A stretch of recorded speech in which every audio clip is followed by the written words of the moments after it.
रामपुर नाम के एक छोटी सी झोपड़ी में कावेरी नाम की औरत अपने बेटे बहू के साथ रहती थी। कावेरी का स्वभाव थोड़ा खराब था।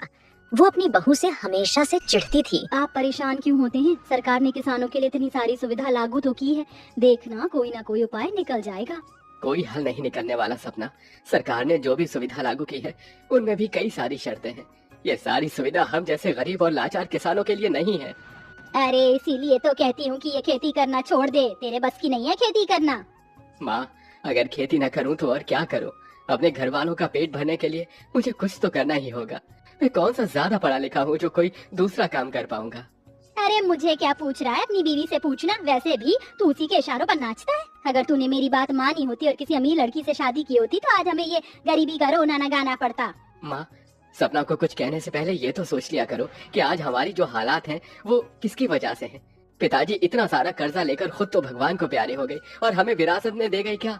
कर्ज, जिसे चुकाते चुकाते आज हम इस झुग्गी झोपड़ी में आ गए हैं और इस थोड़ी सी जमीन में खेती कर रहे हैं। आप प्लीज शांत हो जाइए। आप तो जानते हैं ना माँ जी की तबीयत खराब रहती है और वो बस इसीलिए चिड़चिड़ी हो गई है। आप उनकी बातों को ध्यान मत दीजिए।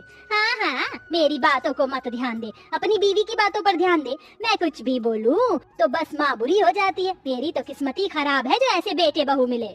कावेरी हमेशा की तरह ही अपनी बहू को सुनाने लगती है। शोर शराबा होने के कारण छोटी बेटी की आंख खुल जाती है और वो उठकर अपनी माँ से कहती है, माँ, घर में सब क्यों लड़ाई कर रहे? कोई मुझे सोने क्यों नहीं देता? लौट गई तुम्हारी महारानी। अरे तेरे पास खान और सोने के अलावा कोई काम नहीं है क्या? दूसरे बच्चों की तरह बाहर जाकर खेलती क्यों नहीं कभी? दादी आप बहुत गंदी और समय मुझे डांटती रहती हो। माँ जी, पिंकी अभी छोटी है, अपना गुस्सा कम से कम पिंकी पर तो मत निकालो। पिंकी बेटा, तुम जाओ, तुम बाहर जाकर खेल लो। मुकेश इस तरह अपनी बेटी बाहर भेज देता है और खुद अपने खेत में खेती करने चला जाता है तो उसका दोस्त वहाँ पर आता है। कैसे हो तुम? अब तो दिखते ही नहीं, कहाँ खोए रहते हो हर समय? आनंद भाई, कैसी बातें कर रहे हो? भला मैं कहाँ खोया रहूंगा? अभी खेती करने का समय है, इसलिए हर समय खेती में ही लगा रहता हूँ। वैसे भैया, इस बार की फसल कैसी रही है? मेरी फसल तो बहुत अच्छी हुई है इस बार और आमदनी भी बहुत अच्छी हुई है मेरी। हाँ, ये तो बहुत अच्छी बात है आनंद भैया, पर मेरी फसल इस बार भी खराब हो गई। इस बार ना तो सही से बारिश हुई और ना ही मैं अपनी फसल को कीड़ों से बचा पाया। अरे ये क्या हरिया भैया, तुम आज भी वही पुरानी तकनीकी से खेती कर रहे हो। अरे पुरानी तकनीकी को छोड़कर अब नई तकनीकी अपनाओ। हाँ, बाजार से अच्छे बीज, खाद और कीटनाशक की दवाइयाँ लेकर आओ, फिर देखना तुम्हारी फसल कैसे खेत में लहराती है। इतना बोलकर मुकेश का दोस्त वहाँ से चला जाता है, जिसके बाद मुकेश भी अपने मन में ठान लेता है कि वो भी अपनी फसल ही तैयार करेगा। सपना, बस बहुत हो गया। पुरानी तकनीक को अपनाकर बहुत खेती कर ली मैंने। अब मैं भी खेती करने की नई तकनीकियों को अपनाकर खेती करूंगा, चाहे इसके लिए मुझे कितना ही कर्जा क्यों न लेना पड़े। अगर एक बार मेरी फसल अच्छी हो गई तो सारे कर्ज चुटकियों में उतार दूंगा। अगर ऐसा है तो मैं आपके साथ हूँ। पापा, मैं भी आपके साथ हूँ। मैं भी इस बार खेती करने में आपकी मदद करूंगी।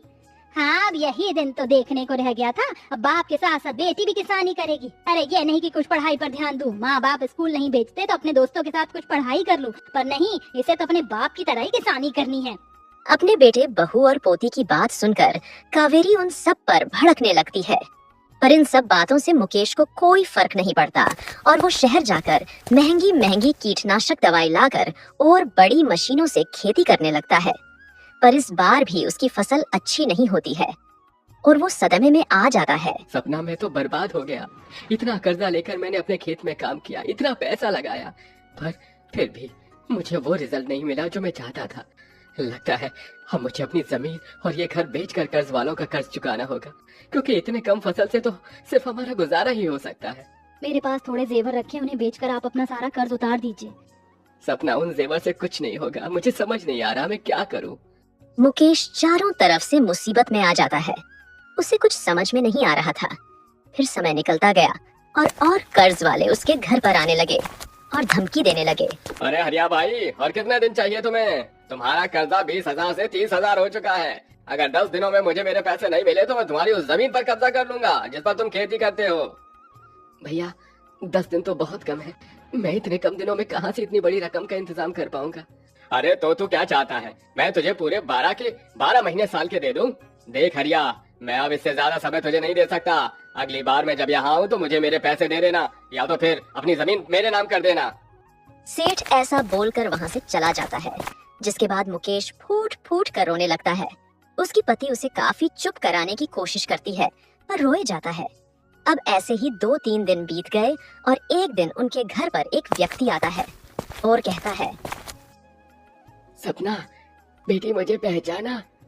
हाँ काका, पर आप यहाँ कैसे?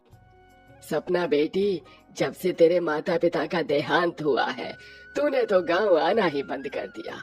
पर सरकार ने एक सर्वे चालू किया है और अब इस सर्वे में जिसका जो हिस्सा है उसे वापस दिया जा रहा है। तेरे माँ बाप के पास एक घर था जो मरने से पहले वो तेरे नाम कर गए थे। हाँ काका, पता है। मैंने उस घर को कभी देखा तो नहीं, पर हमेशा माँ पापा मुझे उस घर के बारे में बताते थे। पर अब क्या फायदा काका, उस घर पर तो मेरे चाचा के बच्चों ने अपना हक जमा लिया है। वो मुझे उस घर में से एक ईंट नहीं लेने देंगे। हाँ बेटा, पता है, तभी तो मैं ये बात तुझे बताने के लिए खुद यहाँ आया हूँ। सरकार ने ये जो सर्वे चालू किया है, इस सर्वे में कोई किसी की जमीन पर कब्जा नहीं कर सकता। जो जिसका है वो उसे वापस दिया जाएगा। देख बेटा, ये सही समय है, अपने चचेरे भाइयों से अपना घर वापस ले ले।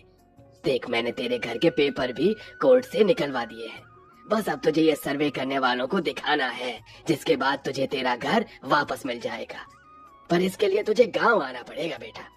अगर ऐसी बात है तो काका, मैं अपने गांव जरूर जाऊंगी और अपना घर अपने चचेरे भाई बहन से लेकर ही रहूंगी। ऐसे भी इस वक्त मुझे घर और पैसों की बहुत जरूरत है। मैं अपना हिस्सा ऐसे ही किसी को नहीं लेने दूंगी। अपने काका की बात सुनकर गरीब बेटी अगले दिन अपने पति और बेटी को लेकर अपने गांव जाती है और सर्वे करने वालों को अपने घर के पेपर दिखाती है और बड़ी मुश्किलों से उनको अपना घर मिल जाता है। जिसके बाद वो अपने पति और बेटे के साथ अपने नए घर को देखने जाती है और देखकर हैरान हो जाती है। जिस घर का जिक्र किया जा रहा था वो तो एक महल निकला। हरिया जी देखिए, अब हम गरीब झोपड़ी से महलों में रहेंगे। हरिया जी, अब आप अपनी झोपड़ी को चाय की दुकान में तब्दील कर लीजिए। अब हम खेती के साथ साथ अपनी खुद की दुकान भी चलाएंगे और मेरे मायके में जो छोटा सा घर है उसे बेचकर हम कर्जदारों का सारा कर्ज चुका देंगे। सपना, तुम सही कह रही हो। अब हमारा पूरा परिवार उस छोटी सी झोपड़ी में नहीं बल्कि इस महल में आकर रहेगा। माँ, अब हम इस महल में रहेंगे, इसका मतलब अब हम भी अमीर हैं और अब मैं भी स्कूल जा पाऊंगी। हाँ बेटा, अब हमारे सारे सपने पूरे होंगे। आखिर भगवान को हम पर तरस आ ही गया और देखो, उन्होंने ऐसा जादू किया कि हम झोपड़ी से महल में आ गए। इस प्रकार उनको सरकार के चालू किए सर्वे के कारण उन्हें उनका घर मिल जाता है, जिसके बाद वो सब अब अपने नए घर में खुशी खुशी मिलकर रहने लगते हैं।